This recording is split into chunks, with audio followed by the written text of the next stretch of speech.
نحمده ونصلي ونسلم على رسوله الكريم اما بعد فاعوذ بالله من الشيطان الرجيم بسم الله الرحمن الرحيم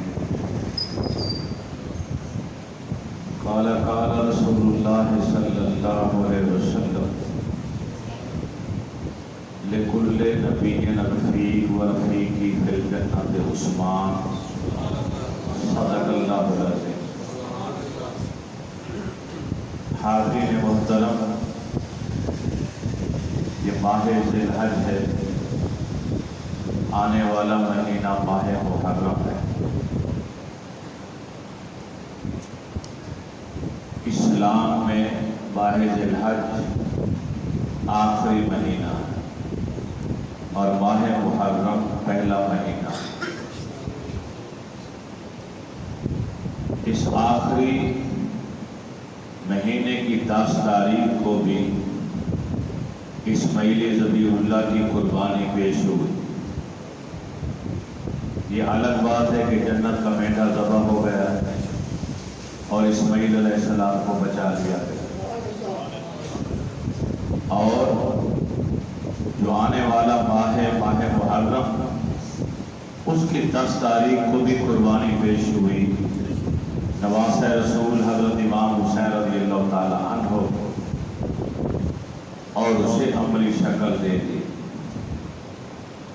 مگر ان 2 قربانیوں کے درمیان 2 قربانیاں اور بھی۔ ماہ محرم کی 10 تاریخ سے پہلے یکم محرم حضرت عمر فاروق رضی اللہ تعالی عنہ کی شہادت ہے، اور 10 ذی الحج کے بعد 18 امیر المومنین خلیفۃ المسلمین داماد رسول سخاوت کے بادشاہ پیکر شرم و حیا حضرت عثمان غنی ذوالنورین بن عفان رضی اللہ تعالی عنہ کی شہادت۔ 10 ذی الحج کی شہادت کو لوگ یاد رکھتے ہیں، اسماعیل علیہ السلام کے تذکرے پورا مہینہ ہوتے ہیں، اور پھر ماہ محرم کے تمام خطبات کے اندر ہر محفل و مجلس میں نواز رسول اور ان کی شہادت کا ذکر ہوتا ہے۔ لیکن درمیان والی یہ 2 شہادتیں ہیں، قربانیاں ہیں، ناقابل فراموش واقعات ہیں، انہیں فراموش کر دیا جاتا ہے۔ تو آج ہم ماہ ذی الحج کی دوسری قربانی اور شہادت نبی علیہ السلام کے محبوب اور پیارے داماد حضرت عثمان غنی رضی اللہ تعالی عنہ سے متعلق آج گفتگو کریں۔ یہ 4تھے مسلمان، 4تھے نمبر پر اسلام میں داخل ہوئے۔ حضرت ابوبکر صدیق رضی اللہ تعالی عنہ کی دعوت پر، یار تھے، دوستی تھی، تعلق تھا۔ صدیق اکبر رضی اللہ تعالی عنہ نے آپ کو اسلام کی دعوت دی۔ ادھر دعوت دے رہے تھے، ادھر صدیق اکبر کے گھر میں نبی علیہ السلام بھی تشریف لے۔ تو صدیق اکبر رضی اللہ تعالی عنہ نے عرض کیا کہ میں عثمان کو اسلام کے بارے میں بتا رہا۔ تو آپ مسکرائے اور ایک جملہ ارشاد فرمایا کہ عثمان، کیا ابھی وہ وقت نہیں آیا کہ تم حق اور سچ کو قبول کر لو؟ حضرت عثمان غنی رضی اللہ تعالی عنہ نے بغیر تأمل کے، بغیر توقف کے، بغیر سوچے سمجھے، ادھر رسول اللہ کی زبان ہلی، ادھر آپ نے فوری طور پر ہاں کی اور کلمہ پڑھا، اسلام میں داخل ہو۔ کوئی نشانی طلب نہیں کی، کوئی معجزہ طلب نہیں کیا، کوئی حجت نہیں کی، کوئی دلیل نہیں مانگی، کوئی ثبوت نہیں مانگا۔ نبی علیہ السلام کے ہاتھوں میں اپنا ہاتھ دے دیا، اور پھر شہید ہونے تک اس ہاتھ کے تقدس کا خیال رکھا۔ آپ فرماتے ہیں کہ جو ہاتھ میں نے اپنے نبی کے ہاتھوں میں دیا تھا، میں نے اپنے جسم کے اس حصے پر جہاں پہ نہیں لگنا چاہیے اس ہاتھ کو میں نے وہاں نہیں لگایا، پوری حیاتی پوری کی، 82 سال کی عمر میں شہید ہوئے، 37 سال کی عمر میں آپ نے کلمہ پڑھا، تو 37 کے بعد 82 سال کی عمر تک حساب لگائیں کہ کتنے سال بنتے ہیں کہ اتنے سالوں تک اس ہاتھ کی طہارت اور پاکیزگی اور تقدس اور حرمت کا خیال رکھتے رہے کہ یہ میرے جسم کے ناپاک حصے کے اوپر یہ ہاتھ مس نہ ہونے پائے۔ آپ کا نسب بھی اعلیٰ ہے، نبی علیہ السلام کے پاک نسب سے جا کر مل جاتے ہیں، ماں کی طرف سے بھی باپ کی طرف سے بھی۔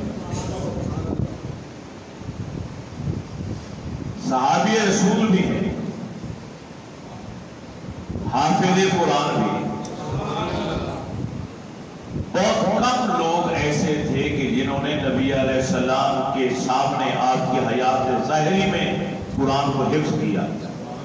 ان میں حضرت عثمان غنی رضی اللہ تعالیٰ عنہ قرآن کے قاری بھی ہیں، نمازی بھی ہیں، غازی بھی ہیں، کوئی صفت ایسی نہیں جو آپ کے اندر موجود نہ ہو۔ آپ وہ حدیث سامنے لائے ذہن کے اندر کہ قیامت والے دن 7 خوش نصیب ہوں گے جن کو اللہ تعالیٰ اپنے عرش کے سائے کے نیچے جگہ عطا فرمائے گا۔ ان 7 کی صفات پڑھ ہر صفت آپ کو عثمان غنی میں نظر آئے، ہر صفت۔ اچھا مجھے اتنا بتا دیں کہ اللہ تعالیٰ کے نبی کتنے ہیں؟ ہے ذہن میں؟ عام طور پر کہا جاتا نا کہ 1,24,000 کے لگ بھگ۔ اکثر انبیاء کرام کی شادیاں ہوئی، ان کی اولاد ہوئی، بیٹے ہوئے، بیٹیاں ہوئی، ان کی شادیاں کی، لیکن کائنات میں یہ پہلا اور آخری خوش نصیب ہے کہ جس کے حصے میں نبی کی 2 بیٹیاں آئی ہیں۔ اس سے پہلے کسی انسان کے حصے میں عقد میں، نکاح میں کسی نبی نے اپنی 2 بیٹیاں یکے بعد دیگرے نہیں۔ سیدہ رقیہ نبی علیہ السلام کی صاحبزادی رضی اللہ تعالیٰ عنہ، حضرت عثمان کے ساتھ ان کا نکاح ہوا۔ غزوہ بدر کے موقع پر وہ بیمار تھی، اللہ کے نبی نے منع فرما دیا کہ تم جنگ میں مت جاؤ، مدینے میں رہو اور میری بیٹی کی تیمارداری کرو، تمہیں غزوہ بدر میں شرکت کا ثواب یہی مل جائے۔ اور اللہ کے نبی نے حضرت عثمان کا نام غزوہ بدر کے غازیوں میں شامل بھی کیا، اور جو مال غنیمت آیا اس میں سے مال غنیمت کا حصہ بھی عطا ہوا۔ بخاری شریف اٹھا کر دیکھ لیں آپ کہ جہاں پہ غزوہ بدر کے شرکاء مجاہدین کا تذکرہ آتا ہے، ان کے نام آتے ہیں، ان ناموں کے اندر حضرت عثمان غنی رضی اللہ تعالیٰ عنہ کا اسم گرامی بھی شامل ہے۔ آپ نے غازیوں میں شامل بھی کیا اور آپ کو مال غنیمت بھی عطا کیا۔ حضرت سید رقیہ کا انتقال ہو گیا، آپ نے اپنی دوسری بیٹی ام کلثوم کا نکاح کیا، اور ارشاد کیا فرمایا؟ فرمایا لوگوں یہ جبریل آیا ہے، جبریل علیہ السلام آئے ہیں، اللہ کی طرف سے پیغام لائے ہیں، اللہ فرماتا ہے کہ میں نے آپ کی بیٹی ام کلثوم کا نکاح بھی عثمان سے کر دیا۔ ایسا خوش نصیب زمانے میں کہاں سے آئے گا جس کا نکاح فرشی بھی ہو رہا ہے، عرشی بھی ہو رہا ہے۔ ہمارے ہاں بھی بیٹیاں ہیں، کسی بچی کا نکاح رشتہ باپ کراتا ہے، بھائی کراتا ہے، ماں کراتی ہے، دوست کراتے ہیں، سہیلیاں کراتی ہیں، رشتہ دار کراتے ہیں۔ واہ عثمان غنی تیرا نکاح ام کلثوم سے ہوا تو نکاح کرانے والا تو رب العالمین۔ بیوی بھی پاک ہے، شوہر بھی پاک ہے، بیوی بھی جنتی ہے، شوہر بھی جنتی ہے، وہ بھی اعلیٰ نسب والی، وہ بھی اعلیٰ نسب والی۔ اور جب حضرت سیدہ ام کلثوم کا وصال ہو گئے، وہ بھی فوت ہو گئی، تو آپ نے پھر ارشاد فرمایا زوج عثمان عثمان کی شادی کرو، اس کا نکاح کرو. لو کانت عندی ثالثہ لزوجتہ، اگر میری اور بیٹی ہوتی تو میں اس کا نکاح بھی عثمان غنی سے کرتا. بلکہ ایک روایت ملتی ہے، مولا علی اس کے راوی ہیں، حضرت علی شیر خدا رضی اللہ تعالیٰ عنہ، کہ اللہ کے نبی نے فرمایا اگر میری 40 بیٹیاں بھی اور ہوں اور وہ اسی طرح فوت ہوتی چلی جائیں تو ایک ایک کے فوت ہو جانے کے بعد اپنی دوسری بیٹی عثمان کے نکاح میں دیتا چلا جاؤں گا. اس سے اندازہ لگا رہی ہے کہ اللہ کے نبی کی بارگاہ میں عثمان غنی کا مقام کیسا، کیا مقام. نبی کریم علیہ الصلوۃ والتسلیم نے ایک بار نہیں کئی موقعوں پر کئی بار حضرت عثمان کو جنت کا ٹکٹ عطا فرمایا. مسجد نبوی کی توسیع ہوئی، کچی مسجد تھی، نمازی زیادہ ہو گئے، جگہ تنگ پڑ گئی. 50 دینار میں وہ زمین خریدی تھی صدیق اکبر رضی اللہ تعالیٰ عنہ.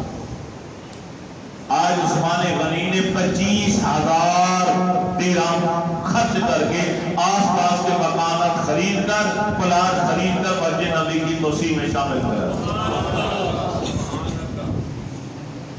25,000 آج کا لاکھوں کروڑوں پر. جہاں آپ لوگ جا کے نماز پڑھتے ہیں، جہاں سجدہ کرتے ہیں، ماتھا ٹیکتے ہیں، یہ جگہ عثمان غنی کی خرید کر دی ہوئی وقف دی ہوئی زمین. وہاں پر تو وہی سجدہ کرے گا جس کے دل میں عثمان غنی کا پیار بھی ہوگا.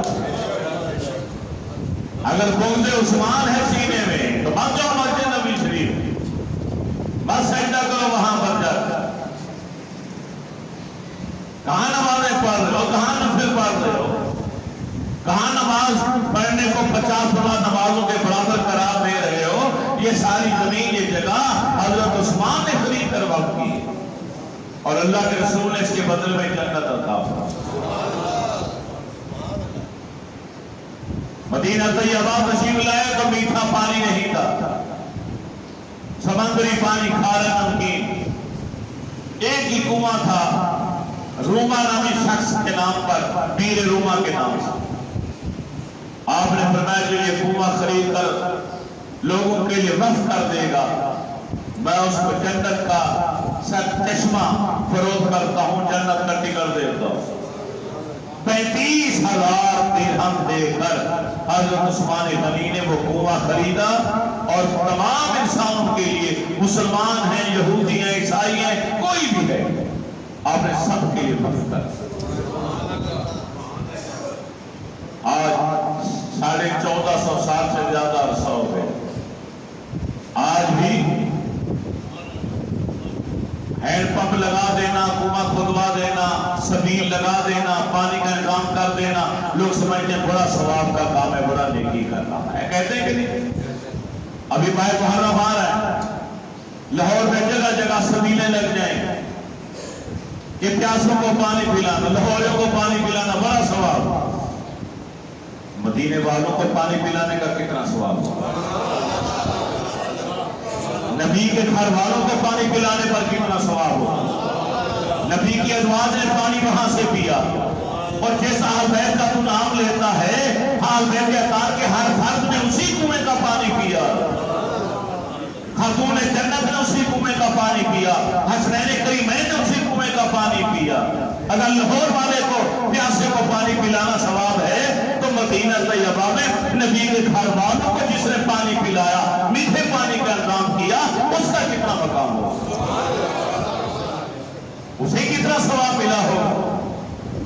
سوچنا چاہیے نا. اگر آج سبیل لگانا ثواب ہے تو جنہوں نے مدینے والوں کے لیے پانی کا انتظام کیا، مدینہ طیبہ کیا، اور صرف یہ نہیں کہ مسجد نبوی کے اندر انہوں نے زمین خریدی تھی، خانہ کعبہ کے پاس بھی زمین عثمان غنی نے خرید کر، مکان خرید کر وہ بھی حرم کعبہ میں شامل عثمان غنی نے کرایا. نبی علیہ السلام نے ایک بار ایک شخص سے کہا تھا کہ اپنا یہ مکان بیچ، میں اس کے بدلے تجھے جنت دیتا ہوں، جنت میں گھر بھی دوں، یہ کعبے کے سین میں شامل ہو جائے، طواف کے اندر شامل ہو جائے۔ اتنے معذور ہی رہ گئے۔ آج عثمان غنی کو پتہ چل گیا، اب سیدھا اس کے گھر پہنچا، بولی لگتی رہی، پیسے بڑھاتے رہے بڑھاتے رہے بڑھاتے رہے۔ کہتے نا کہ ہر شخص کی کوئی نہ کوئی قیمت ہوتی، ایک جگہ جا کے وہ خوش ہو گیا، کہتا بس اتنا ہی کافی ہے۔ آپ نے وہ مکان خریدا، سیدھا نبی علیہ السلام کی بات، سرکار وہ جنت اور جنت کا گھر کیا اسی کے لیے تھا یا کوئی اور بھی اگر یہ کام کر لے تو اسے بھی دے دیں گے؟ آپ مسکرا دیں۔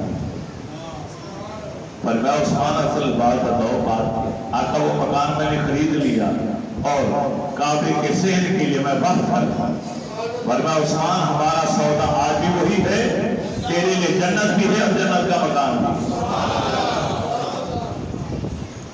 یہ تو دنیا میں فیصلے کرتا پھر رہا ہے کہ عثمان غنی جنتی ہے کہ نہیں ہے۔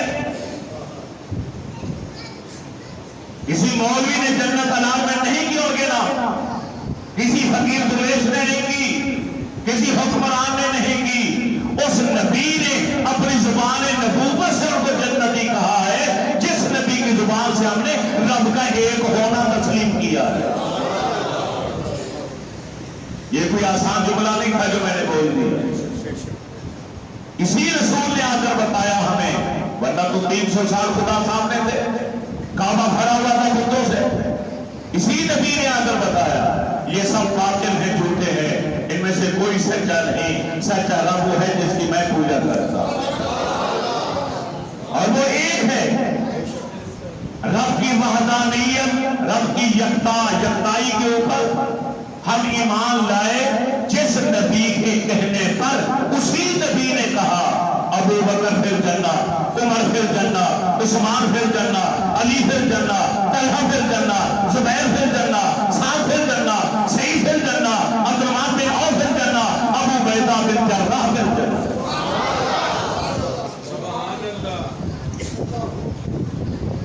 حضرت ابو موسیٰ اشعری رضی اللہ تعالی عنہ کا کہنا، میں نے اپنے گھر کے اندر وضو کیا، وضو کرنے کے بعد میں کریم آقا علیہ السلام کی تلاش میں نکلا، مجھے پتہ چلا باغ عریس کے اندر آقا موجود ہے، میں باغ عریس کے پاس آیا، کریم آقا علیہ السلام سے سلام دعا ہوئی، میں نے عرض کیا آقا آج دروازے کے پاس پہرا دینے کی اجازت مجھے عطا فرما دیجئے، میں یہاں بیٹھنا چاہتا ہوں، اس دروازے کے پاس پہرا دینا چاہتا ہوں، آپ آرام کریں۔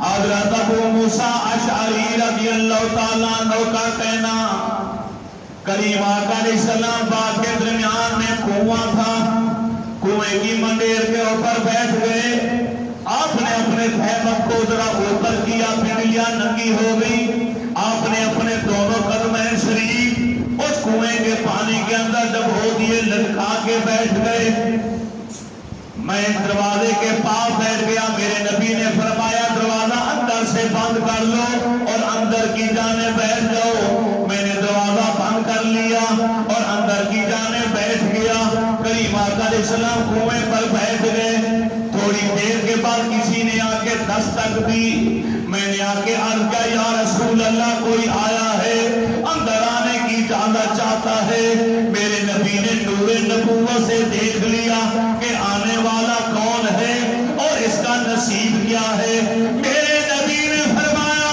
ارے جا کے دروازہ بھی کھول دے اور آنے والے کو جنت بھی دے دے۔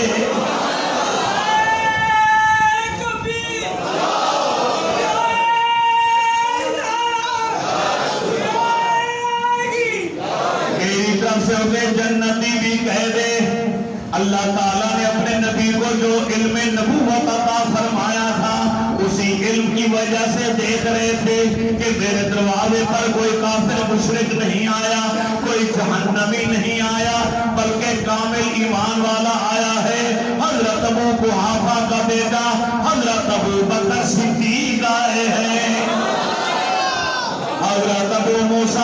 اشعری رضی اللہ تعالیٰ عنہ نے آگے دروازہ کھولا، اے ابو بکر آپ کو مبارک ہو، اندر آنے کی اجازت بھی آپ کو دی جاتی ہے، اللہ کے رسول نے آپ کو جنت کا ٹکٹ بھی دے دیا ہے۔ صدیق اکبر رضی اللہ تعالیٰ عنہ آئے، نبی علیہ السلام کی دائیں جانب اسی کنویں کی دیوار کے اوپر بیٹھ گئے، اسی طرح پاؤں صدیق اکبر نے بھی لٹکا لیے۔ میں دروازہ بند کر کے بیٹھ گیا، کچھ دیر کے بعد پھر دستک ہوئی، پھر میں اللہ کے نبی کی بارگاہ میں آیا، یا رسول اللہ پھر کوئی آیا ہے؟ نبی علیہ السلام نے فرمایا ارے دروازہ کھول اور آنے والے سے کہہ دے کہ تو جنتی ہے، اور تیری کتاب جھوٹی ہے، تیرا علم جھوٹ ہے، تیرا استاد غلط ہے جو کہتے ہیں نبی کو دیوار کے پیچھے کی خبر نہیں۔ اللہ نے اپنے رسول کو نبوت والے سارے علوم عطا فرما کر دنیا میں بھیجا۔ مرنے سے پہلے اپنا عقیدہ درست کر لے، کہیں ایسا نہ ہو کہ آنکھیں بند ہو جائیں اور قبر کے اندر تجھے عذاب میں مبتلا کر دیا جائے۔ جس نبی کے دیدار قبر میں ہونا ہے اسی نبی سے پیار کرو، اس نبی کی شان کے خلاف کوئی جملہ منہ سے نہ نکالو۔ کبھی کوئی ذاکر، کوئی مولوی، کوئی کتاب اردو میں لکھی ہوئی آپ کے سامنے آ جائے، فوراً عقیدہ کہے یہ خبر جھوٹی ہے، یہ روایت جھوٹی ہو سکتی ہے، یہ کتاب لکھنے والا جھوٹا ہو سکتا ہے، میرے رب اور میرے محبوب کا فرمان کبھی جھوٹا نہیں ہو سکتا۔ حضرت ابو موسیٰ اشعری رضی اللہ تعالیٰ عنہ کا کہنا، میں نے دروازہ کھولا، حضرت عمر کھڑے ہیں، اے عمر آنے کی اجازت بھی دی جاتی ہے اور اللہ کے نبی کی طرف سے تجھے جنت بھی دے دی جاتی ہے۔ حضرت عمر آئے، دیکھا دائیں جانب ابو بکر صدیق بیٹھے ہیں، حضرت عمر نے سلام کیا، اجازت مانگی اور بائیں جانب اسی کنویں کی دیوار پر حضرت عمر فاروق بیٹھ گئے، اسی طرح اپنے قدم لٹکا کر، درمیان میں نبی علیہ السلام ہیں اور دائیں بائیں دونوں خلفاء، ارے کنویں پر بھی دونوں خلفاء ساتھ تھے، آج بھی ساتھ ہیں۔ ابو بکر عمر آج کہاں ہے بھیا؟ یاد ہے کہ نہیں؟ آج بھی نبی علیہ السلام کے سر گنبد کے نیچے میرے رسول کے پاس پہلو میں لیٹے ہوئے، پہلو مصطفیٰ میں بنا آپ کا بازار، پہنچی وہی بخار جہاں کا خمیر تھا، آج بھی وہی پر آرام کرو۔ حضرت ابو موسیٰ اشعری رضی اللہ تعالیٰ عنہ کا کہنا، میں نے دروازہ بند کر لیا، بیٹھ گیا، تھوڑی دیر کے بعد پھر دستک ہوئی، میں اپنا بھائی پیچھے گھر میں چھوڑ کر آیا تھا، وہ بھی وضو کر رہا تھا، ہر بار میرے دل کی تمنا تھی کاش میرا بھائی آ جائے، مجھے تلاش کرتا کرتا یہاں آ جائے تاکہ اسے جنت کا ٹکٹ مل جائے، لیکن پہلی بار دستک ہوئی، میں نے سمجھا میرا بھائی آیا ہوگا، مگر وہ ابو بکر صدیق نکلے۔ دوسری بار دستک ہوئی، میں نے کہا میری بھائی آیا ہوگا، مگر وہ حضرت عمر سامنے آئے۔ اب تیسری بار پھر دستک ہوئی، میں نے عرض کیا یا رسول اللہ فدا کا بھی ومی ہے، میرے کریم آقا میرے ماں باپا پر قربان جائیں۔ آقا پھر دستک ہوئی ہے، میرے نبی رحمت نے فرمایا دروازہ بھی کھول دو، آنے والے کو جنتی بھی کہہ دو۔ حضرت ابو موسیٰ اشعری رضی اللہ تعالیٰ عنہ کا کہنا، میں نے آ کر دروازہ کھولا تو آگے عفان کے بیٹے حضرت عثمان غنی کھڑے تھے۔ کون کھڑے تھے؟ حضرت عثمان غنی رضی اللہ تعالیٰ عنہ نبی علیہ السلام کی بارگاہ میں، اپنے دوستوں کی بارگاہ میں سلام عرض کیا، منظر دیکھا کہ کنویں کی منڈیر پر اللہ کے رسول بیٹھے، ادھر ابو بکر ہیں، ادھر عمر، اب میں کہاں بیٹھوں؟ میرے نبی نے اشارہ کیا عثمان تو میرے سامنے آ گیا۔ کیا کہنے نصیب کی؟ صدیق اکبر دائیں جانب ہیں، بائیں جانب عمر فاروق ہیں، تو سرد و ریت کہاں ہے؟ میرے رسول کے عین سامنے۔ ایک بار نہیں کئی بار میرے نبی نے فرمایا عثمان جنتی ہے۔ میٹھے پانی کا انتظام کرنا تھا، جنت عطا تھا۔ مسجد نبی کی توسیع کرنا تھی، جنت عطا تھا۔ غزوہ تبوک جسے جیش عسرت کہا گیا، سخت گرمیوں کا موسم تھا، مدینے میں تنگی تھی، کھانے پینے کی اشیاء بھی نہیں تھی، اور تبوک کے مقام پر 9 ہجری میں یہ غزوہ پیش آیا۔ یہ ہمارے نبی کا آخری غزوہ تھا، اس کے بعد آپ نے کوئی جنگ میں شرکت نہیں، آخری جنگ، اور 1 لاکھ سے زیادہ دشمنوں کی فوج وہاں پہ، اور اللہ کے نبی کے ساتھی 70,000 کے قریب، 40,000 سے 70,000 تک کی تعداد لکھی گئی۔ پہلا غزوہ ہوا غزوہ بدر تو 313، احد کی جنگ ہوئی تو 1000 سے 3 واپس منافقین چلے گئے تو 700 رہ گئے، حدیبیہ کے مقام پر آئے تو 1400 افراد، مکہ فتح کیا تو 10,000 افراد، اور آج یہاں کتنے ہیں؟ اسلام بڑھتا جا رہا ہے، روشنی بڑھتی جا رہی ہے، نور بڑھتا چلا جا رہا ہے، تعداد بڑھتی چلی جا رہی ہے۔ مسجد نبی شریف کے منبر پر بیٹھ کر میرے رسول نے صحابہ سے چندہ مانگا، چندے کی اپیل، 70,000 افراد یا 40,000 افراد جانے کے لیے تیار ہے، نہ اونٹ ہے، نہ گھوڑے ہیں، نہ سواری ہے، نہ تلواریں ہیں، نہ کھانا ہے، نہ پینا ہے۔ مدینہ طیبہ سے خیبر 160 میل ہے، اور خیبر سے تبوک کا علاقہ 500 میل کا فرق، 660 میل دور جانا ہے جنگ لڑنے کے لیے۔ اسی سے آگے سیدھے راستے پر عمان آتا ہے، عمان سے آگے سیدھے راستے پر قبلہ اول بیت المقدس آتا ہے، وہی ایک ہی راستہ ہے سارا کا سارا، بیت المقدس دوسری راہ کے اوپر، 660 میل دور اسلام کی خاطر اللہ کے نبی صحابہ کو لے کر جا رہے ہیں۔ دین اول ہے، اسلام کو پہلی ترجیح ہے۔ وطن پاکستان ملک، اسے اولیت حاصل نہیں کہ سب سے پہلے پاکستان نہیں، سب سے پہلے دین۔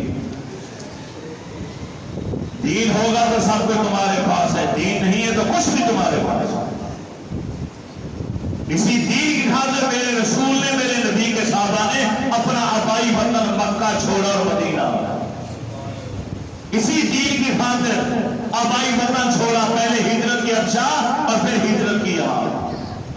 ذو ہجرتین لقب ہے حضرت عثمان غنی رضی اللہ تعالیٰ عنہ، 2 ہجرتیں کی ہیں حضرت عثمان غنی رضی اللہ تعالیٰ عنہ۔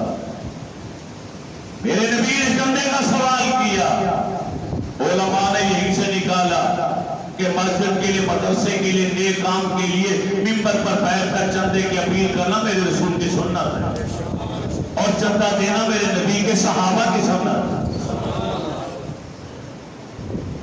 آپ نے اپیل کی، سب سے پہلے حضرت عثمان غنی کھڑے ہوئے، 100 اونٹ دوں گا سامان سے لدے ہوئے، کتنے؟ آپ تو مانگنے والے کو کہتے ہیں بھئییا چھٹا نکالنا ہے، چھٹا نہیں ہے، کالا 100 اونٹ اس زمانے میں، جب مدینے میں کہاں سالی والا دور،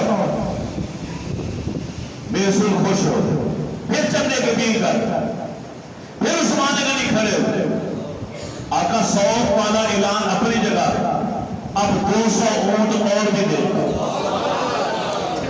خالی اونٹ نہیں، سامان سے لگے، میرے نبی اور خوش ہو۔ پھر تیسری بار چندے کی اپیل کرتی میرے نبی، عثمان پھر کھڑے ہو گئے، آقا 100 والی اپیل، وہ اپنی جگہ پہ 100 بھی دوں گا، 200 بھی دوں گا، لیکن اب آپ کی زبان سے پھر اپیل کا لفظ نکلا، اب میں 300 اونٹ سامان سے لگے ہوئے اور دیتا ہوں۔ کل کتنے ہو گئے؟ یہ تھا اعلان، ہم بڑے پکے ہو گئے، فریدی صاحب میں نے 100 روپے کا اعلان کیا تھا، میں نے 100 دے دیا، 500 کا اعلان کیا تھا، 500 دے دیا۔ لوگوں کے سامنے اعلان اور ہے، جب دینے کی باری آئی تو کیا دیا؟ چاہتے جاتے کہہ گے آقا 1000 سونے کی اشرفیاں بھی دیتا ہوں، نقد۔ جب دینے کی باری آئی 950 اونٹ سامان سے لدے ہوئے آپ کے غلام لے کر حاضر ہو، 50 گھوڑے لے کر حاضر ہو، 10,000 سونے کی اشرفیوں کا تھیلا الگ تھا جو مزدور لے کر آئے، اور 1000 سونے کی اشرفیوں کا تھیلا الگ تھا جو آپ لے کر آئے۔ آقا سب کے سامنے میں نے 1000 اشرفیوں کا وعدہ کیا، یہ آپ قبول فرمائیے۔ میرے نبی نے جھولی بنائی، عثمان غنی نے وہ سارا تھیلا الٹ دیا۔ راوی کہتا ہے یقلبھا فی ہجرہ، اللہ کے رسول اپنے دونوں ہاتھوں سے سونے کے اشرفیوں کو الٹ پلٹ کر رہے تھے اور خوش ہو رہے تھے، اور 2 بار آپ نے جملہ فرمایا ماذا عثمان ما عمل به بعد هذا اليوم، ارے آپ کے بعد عثمان جو چاہے عمل کرے، عثمان کا کوئی عمل عثمان کو کبھی نقصان پہنچائے گا۔ کیا تو یاری کا پکا ہے؟ میرا اوکھے ویلا دا یار سی، میں انہوں نہیں چھڑ سکتا۔ کیا رب رسول چھوڑ سکتے ہیں تھے شرط کو؟ اگر تیری یاری پکی ہے تو کیا خدا کی یاری کچی ہے؟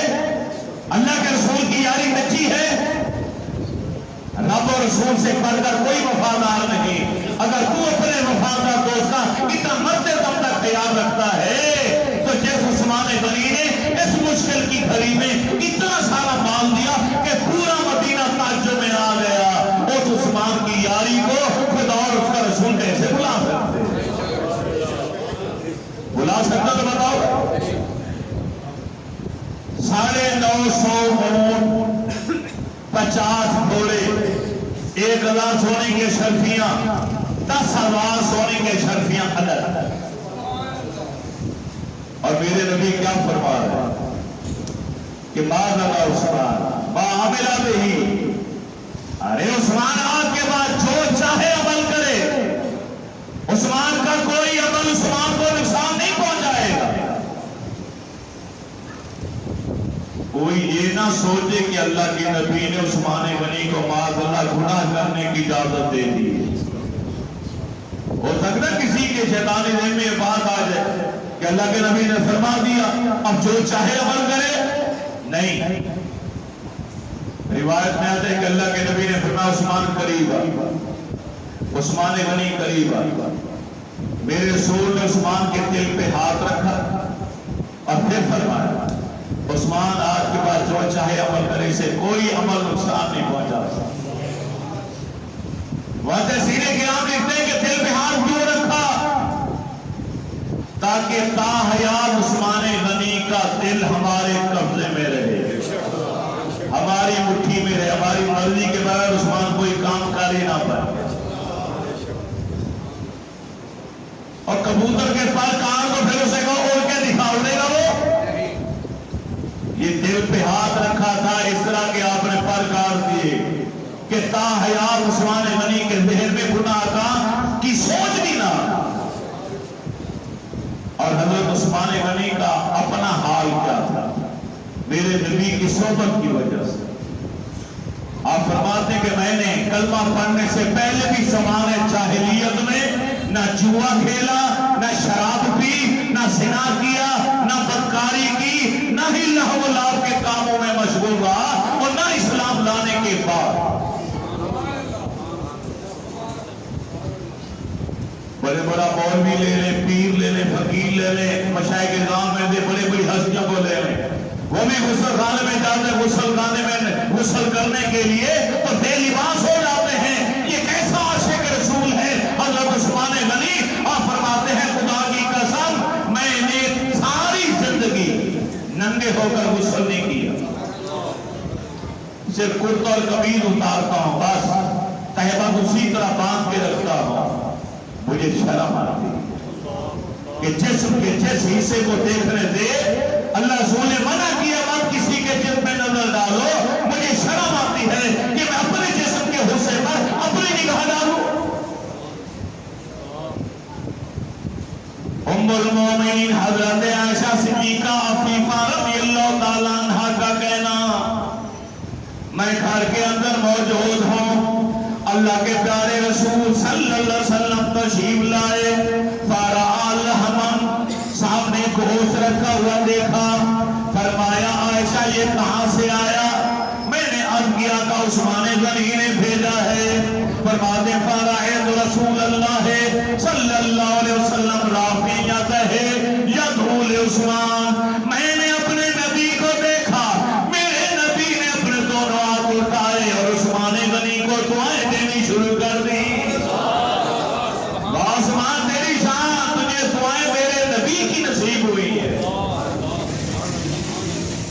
فرمایا قیامت کا دن ہوگا، لوگوں کا حساب و کتاب ہوگا، اگر اللہ تعالیٰ حساب لینا چاہے گا ابو بکر کا لے لے گا، عمر کا لے لے گا، علی کا لے لے گا، میرے عثمان کا حساب نہیں لے گا۔ کیوں؟ میں نے اپنے رب سے گزارش کی ہے، مولا میرا عثمان بڑا شرمیلا، یہ تیرے سامنے کھڑے ہو کر حساب نہیں دے پائے گا، اتنا شرماتا ہے، لہذا اس کا حساب نہ لینا۔ اور ابن عساکر کی ایک اور روایت الصواعق المحرقہ کے اندر بھی موجود، اللہ کے نبی نے فرمایا کل قیامت والے دن عثمان غنی کی سفارش پر 70,000 جہنمیوں کو جنتی بنا دیا جائے۔ 70,000 وہ افراد جو دوزخ میں جانے کے قابل اور مستحق ہیں، حضرت عثمان غنی کی سفارش پر جہنم والا پرچہ کیسل جنت کر دیا۔ جس کی سفارش پر 70,000 افراد جنت میں جا رہے ہیں، وہ خود جنت میں کہاں کس اعلیٰ مقام پر ہوگا نہیں پتا، تو میں بتا دیتا ہوں، میرے نبی کی حدیث ہے، آپ نے فرمایا لِكُلِّ نَبِيٍّ رَفِيقٌ وَرَفِيقِي فِي الْجَنَّةِ عثمان، ہر نبی کا ایک رفیق ہوتا ہے اور ہوگا، اور میرا رفیق تو جنت میں میرا عثمان ہوگا۔ تو عثمان کہاں ہوں گے؟ جنت میں بھی میرے رسول کے ساتھ ہوں گے۔ اتنا اعلیٰ مرتبہ، اپنا عقیدہ کسی ذاکر کے کہنے پر تو نے خراب کر لیا، کسی ملک چرچ افیمی کے کہنے پر تو نے خراب کر لیا، پھر تو دیکھی تو نے وہاں کوئی بد دین آیا اور اس نے کوئی جملہ بول دیا، تو نے اس پہ یقین کر لیا، نہ تو نے قرآن کو دیکھا نہ حدیث کو دیکھا۔ میرے رسول نے جس کو کئی بار جنت بیچی ہے، تو معطل اسے جہنمی کرتا ہے۔ اپنا سوچ کے تیرے ایمان کا کیا بنے گا۔ حضرت عثمان غنی آتے ہیں، آقا میں نے گھر پر دعوت کا اہتمام کیا، آپ بھی آ جائیں تو اس کا باپ کو ملے۔ نبی علیہ السلام نے فرمایا صحابیوں چلو سارے اٹھو، عثمان غنی کے گھر چلتے کھانا کھائیں۔ منظر دیکھیں، منظر، آگے آگے اللہ کے نبی جا، پیچھے حضرت عثمان ہیں، پیچھے سارے صحابہ، اور حضرت عثمان غنی کی نظریں نیچی ہیں، قدموں کے نشانوں کو کی گنتی کر رہے ہیں۔ میرے نبی نے پیچھے مڑ کے دیکھا، آپ نے مصلی پر کھڑے ہو کے کہا تھا اوے آخری صاحب والے فلاں، ارے نماز دوبارہ لوٹا، تیری نماز نہیں ہوئی۔ پھر فرمایا تم سمجھتے ہو کہ اللہ کے نبی آگے مصلی پر کھڑے ہیں، پیچھے نہیں دیکھ رہے، جس طرح ہم آگے دیکھتے ہیں اسی طرح پیچھے بھی دیکھ رہے۔ وہ آپ جا رہے ہیں تو کیا آپ کو پتہ نہیں کہ عثمان گنتی کیوں کر رہا ہے؟ آپ نے پیچھے مڑ کر دیکھا، فرمایا عثمان خیریت ہے؟ ہمارے قدموں کے نشانوں کی گنتی۔ آقا میرا دل چاہتا ہے کہ آج جتنے قدم چل کر آپ میرے گھر جائیں، میں آپ کے ہر قدم کے بدلے ایک غلام آزاد کروں۔ مسجد نبوی شریف سے لے کر عثمان غنی کے گھر تک جتنے قدم میرے رسول رحمت کے پڑے، اتنے غلام عثمان غنی نے آزاد کیے۔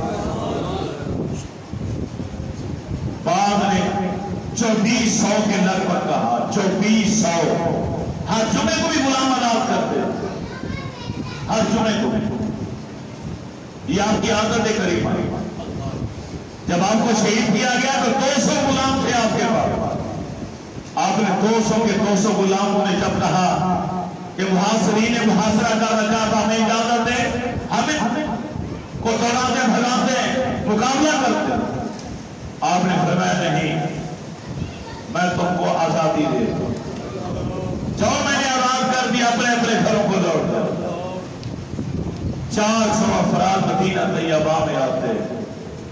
عبداللہ ابن سبا یہودی کی گھڑی ہوئی سازش کے ساتھ اس منافق یہودی کی سازش تھی اور اسلام کو ٹکڑے ٹکڑے کر دیا. حضرت عثمان کا قول تھا اگر آج ناحق تم نے مجھے قتل کر دیا تو اسلام کے اندر تفرقہ بازی اور فتنہ پروری یہ کبھی ختم نہیں ہوگی. اور دیکھیں اس کا نتیجہ کیا نکلا کہ اس کے بعد مسلمان ٹکڑے ٹکڑے ہوتے چلے گئے. حضرت عثمان غنی امیر المومنین خلیفۃ المسلمین, جو امیر المومنین ہوتا ہے وہی مسجد کا امام ہوتا ہے, جو امیر المومنین ہوتا ہے خلیفۃ المسلمین ہوتا ہے وہی خطیب ہوتا ہے.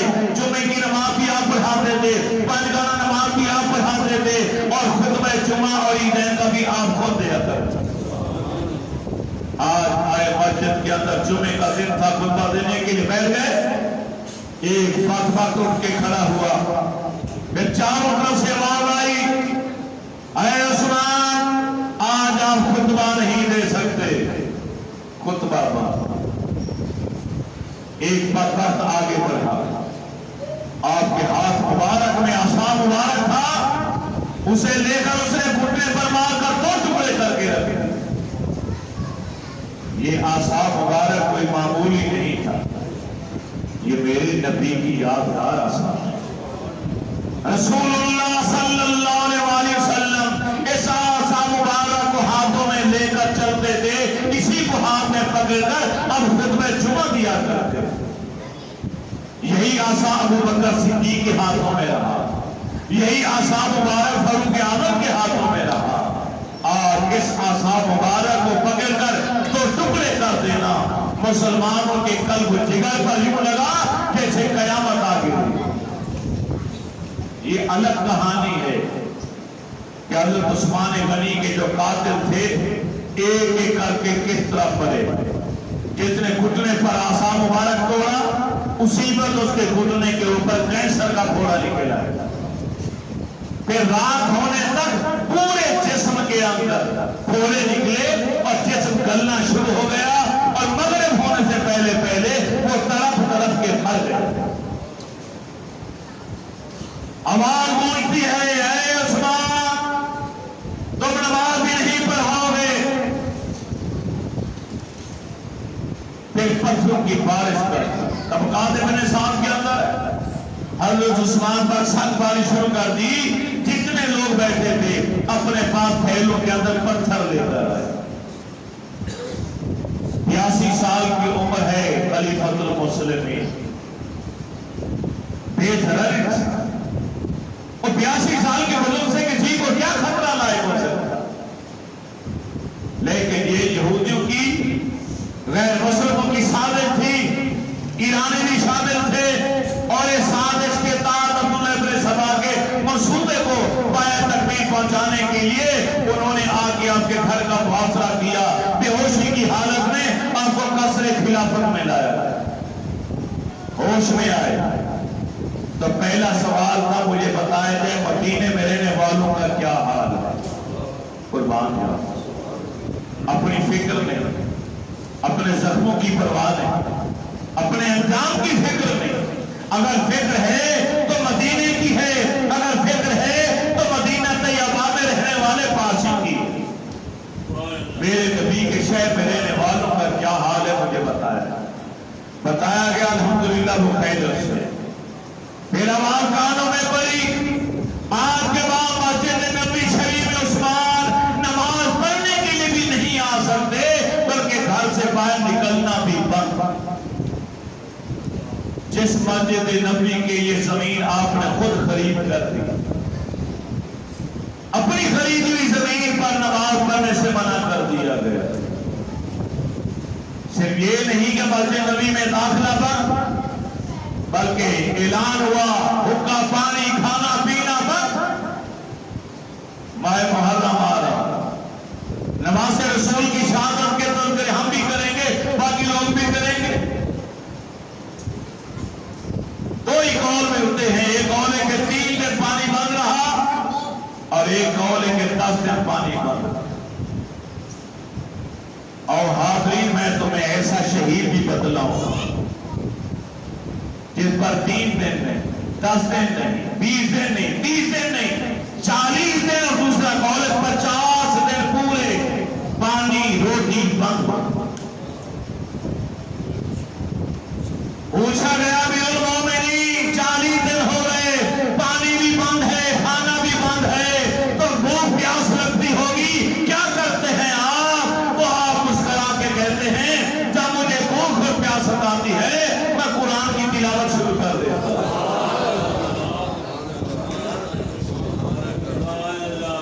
مولا علی نے فرمایا حسنین کریمین سے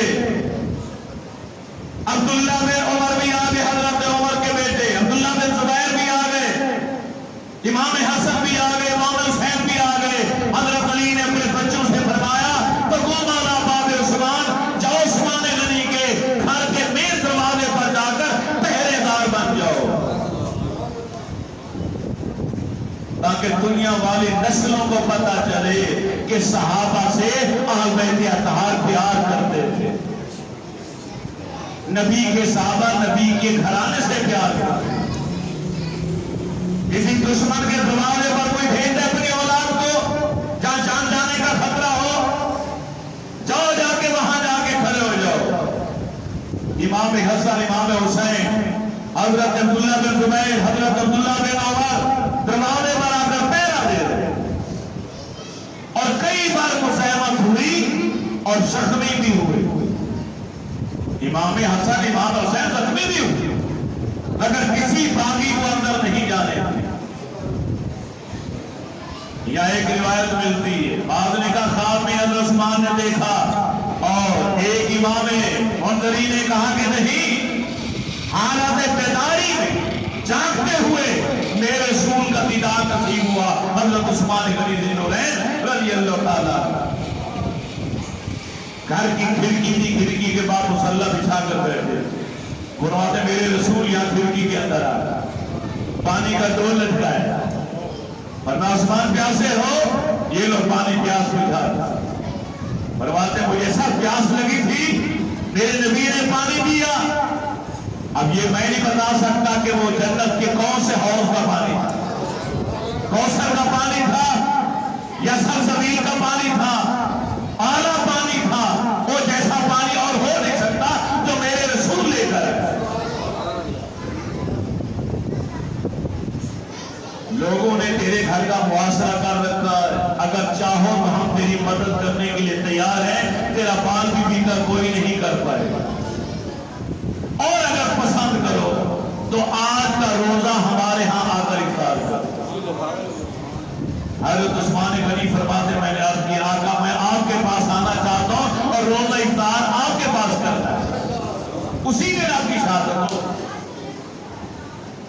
مولا علی اللہ کو پتہ چلا کہ پانی بند ہے، اتنے دن ہو گئے، تو مسکینیں پانی کے بھر کر حضرت علی المرتضیٰ لے کر آئے پہنچانے کے لیے، باغیوں نے نیزے مار مار کے ان کو پھاڑ کے پانی سارا گرا دیا۔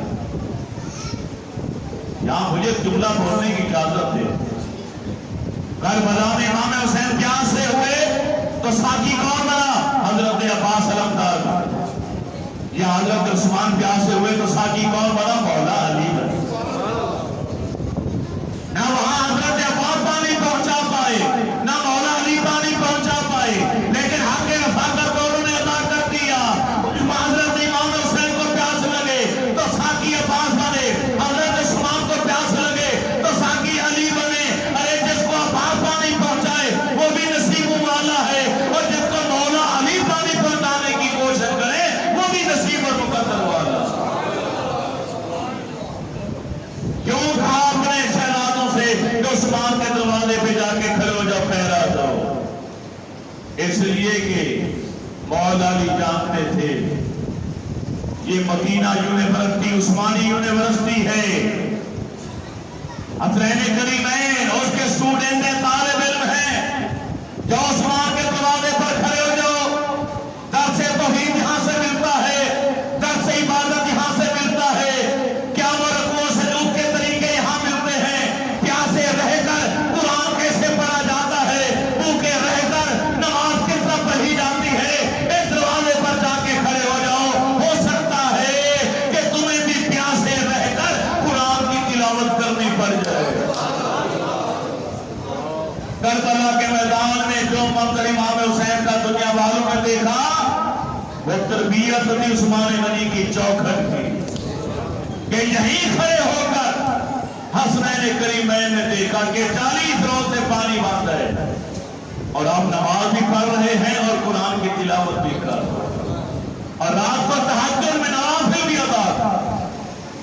یہ کیسا راضی اور کیسا شہید ہے جو تہجد کی نماز میں الحمد سے قرآن شروع کر کر وہ نام پہ ختم کرتا، پورا قرآن پاک مکمل تہجد کی نماز میں ختم کیا کرتے تھے حضرت عثمان غنی ذوالنورین رضی اللہ عنہ۔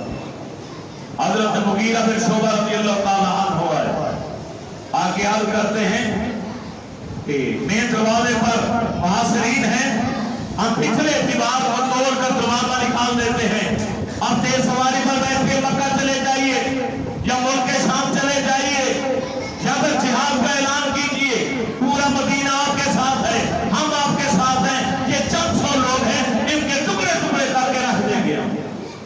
آپ نے فرمایا میں مکے نہیں جاؤں کیونکہ میں اپنے رسول کی ہمسائیگی کو نہیں چھوڑ سکتا، نہ ملک شام جاؤں گا۔ مجھے پتا ہے وہ حضرت امیر معاویہ رضی اللہ تعالیٰ عنہ موجود ہیں، وہ مجھے امان بھی دیں گے، پناہ بھی دیں گے، لیکن میں مدینہ نہیں چھوڑ سکتا، اپنا دار ہجرت نہیں چھوڑ سکتا، یہ میری ہجرت والا گھر ہے، میں اپنے نبی کی ہمسائیگی نہیں چھوڑ سکتا، وَلَنْ فَارِقَ دَارَ ہِجْرَتِي وَمُجَاوَرَةَ رَسُولِ اللَّهِ صلی اللہ علیہ وآلہ وسلم۔ تو پھر آپ جہاد کا اعلان کیجئے، فرمایا نہیں، میں صرف اپنی جان بچانے کے لیے اپنے رسول کے پاک شہر کی گلیوں میں لوگوں کا خون نہیں بہانا چاہتا، میں نہیں چاہتا کہ میری خاطر لوگوں کا خون بہایا جائے اور میرے رسول کے پاک شہر کی گلیوں کو آلودہ کیا جائے۔ واہ عثمان تیری عظمت کو سلام، تم نے کیسا درسا، آنے والی نسلوں کو کیسا میسج دیا، یہاں تو اپنی ذات کی خاطر پورے ملک کی عوام کو کہا جاتا ہے سڑکوں پر آ جاؤ، اور وہاں مدینہ طیبہ میں خلیفۃ المسلمین کہتے نہیں، میری خاطر کوئی باہر نہ نکلے۔ اور جب چھت کے اوپر آ کر آپ نے خطبہ دیا اور اپنے لوگوں کو 3 بار کہا میں تمہیں اللہ کے نام کی قسم دیتا ہوں اپنے گھروں کو واپس لوٹ جاؤ۔ باغی دوسری دیوار پھلان کر دوسری طرف سے اندر داخل ہوئی، ایک بدبخت نے لوہے کی لاٹ ماری، آپ کے سر مبارک پر لگی، ارے خون کا فوارہ نکلا، اور وہی خون سامنے جو قرآن پاک رکھا تھا ریل کے اوپر اس کے صفحے کی اس آیت کے اوپر آ کر گرا، فَسَيَكْفِيكَهُمُ اللَّهُ، اللہ آپ کے لیے کافی ہے ان کے مقابلے۔ وہ قرآن آج بھی دنیا میں موجود ہے، اس کے ایک آدمی فیلڈ مارشل ایوب خان بھی پاکستان لے کر آئے تھے، وہ بھی پاکستان میں موجود رہی، اب پتہ نہیں آج کل کہاں ہے کہاں نہیں، وہاں بھی دنیا میں موجود ہے قرآن پاک، اس کا صفحہ آج بھی رنگین ہے۔ ایک شخص نے تلوار کا وار کرنا چاہا، آپ کی بیوی حضرت نیلہ نے تلوار کو پکڑا تو 3 انگلیاں کٹ کے ہو گئی، ایک بزرگ آپ کی چھاتی پر بیٹھ گیا، 82 سال کے بزرگ ہے، بے ضرر انسان، ساری زندگی غریبوں کی مدد کرتے رہے، غریبوں کے لیے سب کچھ کرتے رہے، آج 9 نیزے اور ترچھے کے بعد چھاتی کے اندر کیے گئے اور آپ کی روح برباد ہوئی۔ انا للہ و انا الیہ راجعون۔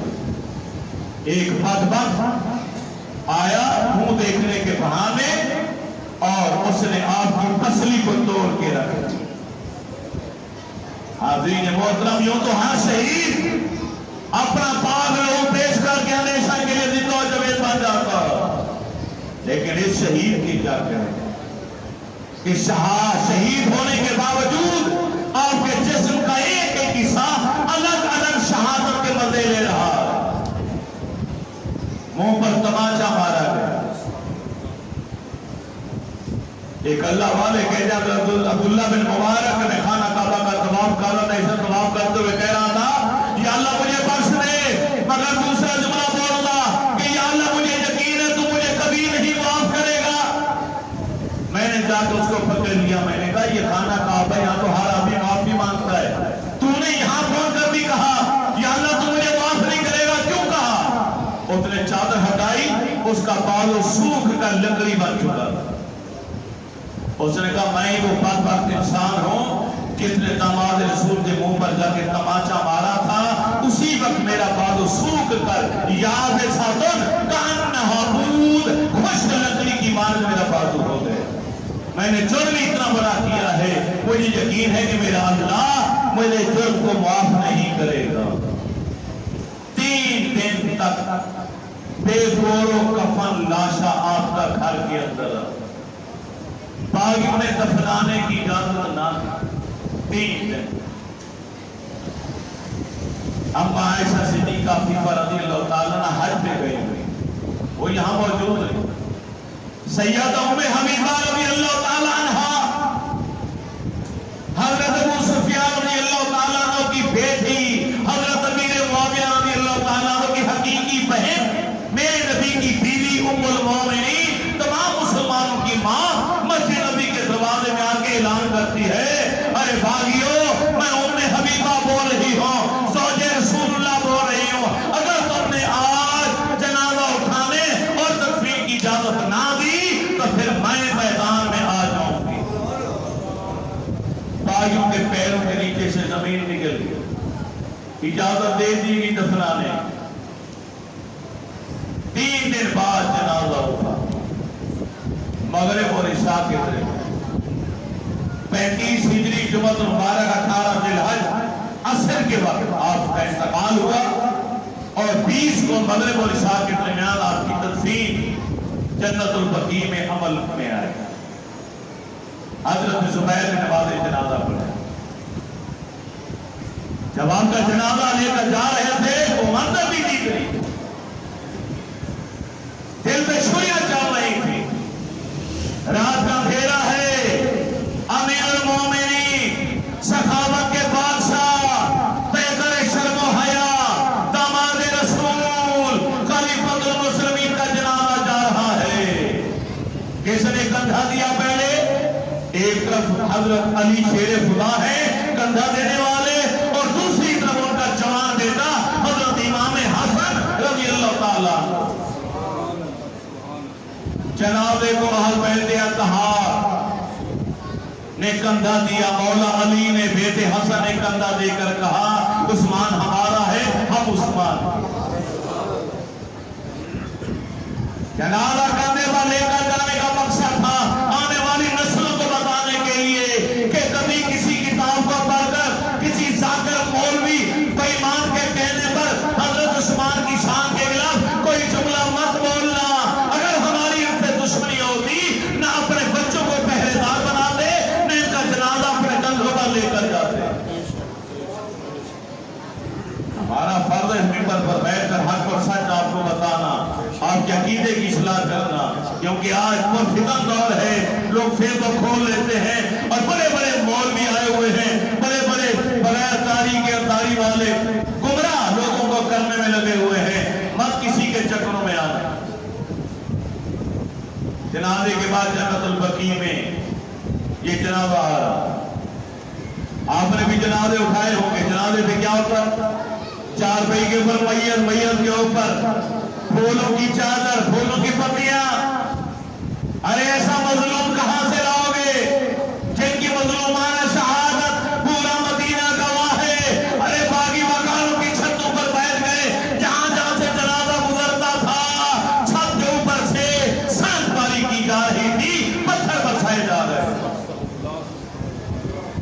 حضرت نائلہ آپ کی بیوی کٹے ہوئے زخمی ہاتھ پر پٹی باندھ کر چراغ لے کر روشنی کرتے پیچھے پیچھے چلی جا رہی۔ جب نبی علیہ السلام کا روضہ پاک قریب آیا تو ضبط کے بندھن ٹوٹ گئے۔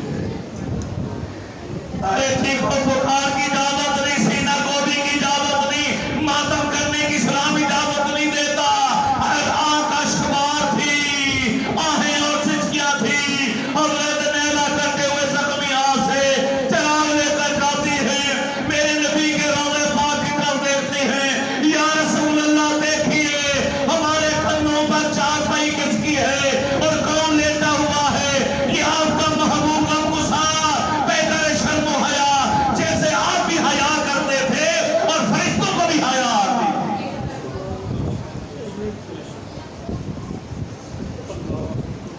میت پر کیا پھول ہے؟ نہیں، پتھر برس رہے۔ باغیوں نے کہا جنت البقیع کے اندر دفن کرنے کی اجازت نہیں، کونے میں آخری لین کے اوپر جا کے دفن کر۔ جنت البقیع کے آخری کنارے پر آپ کو دفنایا گیا۔ لیکن صبح لوگوں نے دو منظر دیکھے۔ ایک منظر رات کے وقت نظر آیا، جیسے کوئی امام سردار لیڈر آگے ہوتا ہے، ساری عوام سامنے ہوتی ہے۔ یوں لگا کہ حضرت عثمان جنت البقیع میں پہنچ کر بھی امیر المومنین ہیں، خلیفۃ المسلمین ہیں، جنت البقیع والے سارے آپ کے سامنے ہیں، آپ الگ ایک طرف امام بن کر سب سے خطاب کر رہے ہیں۔ اور دوسرا منظر صبح دکھائی دیا، لوگ آئے دعا کرنے کے لیے تو دیکھا خوش ہو گئے کہ یار یہ ساتھ والی قبر تو نبی علیہ السلام کی پیاری ماں اماں حلیمہ سعدیہ کی قبر ہے۔ اب قیامت کا دن آئے گا،